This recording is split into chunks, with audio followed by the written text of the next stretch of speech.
आजको मेन अब हाम्रो चाइनिज ताइपेसँगको म्याचमा चाहिँ टफ टिम थियो, एउटा स्ट्रङ टिम हो चाइनिज ताइपे, सबैलाई थाहा भएको कुरा हो। हामीले त्यही अनुसारले चाहिँ हामीले डिफेन्स सिप चाहिँ अलिकति अर्गनाइज गरेर चाहिँ काउन्टरमा जाने एउटा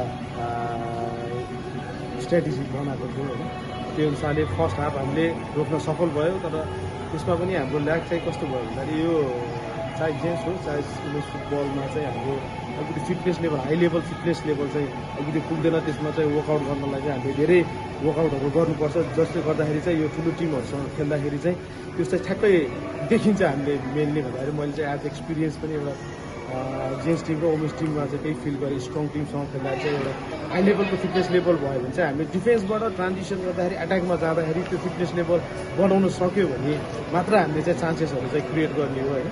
तर ओभरअल आजको पर्फर्मेन्स चाहिँ चाइनिज ताइपेसँग चाहिँ हामीले जुन एउटा स्ट्राटेजी बनाएको थियो, एउटा अब फर्स्ट हाफसम्म हामीले रोक्न सफल भयो।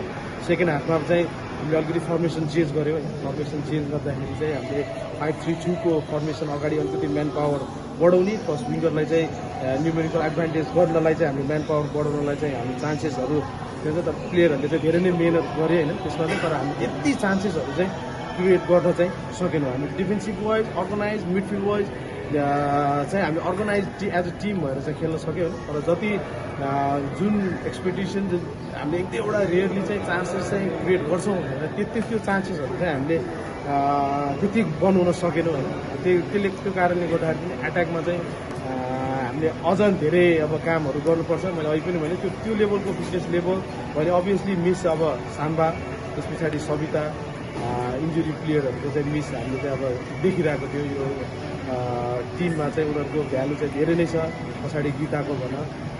त्यो कारणले गर्दाखेरि अब आउने दिनहरूमा चाहिँ हामीले चाहिँ यसमा चाहिँ बढीभन्दा बढी चाहिँ त्यसमा चाहिँ यहाँबाट सिकेर गएको जुन एक्सपिरियन्स छ त्यसलाई चाहिँ गर्न सक्यो भने चाहिँ बेटर हुन्छ हाम्रो रिजल्ट चाहिँ।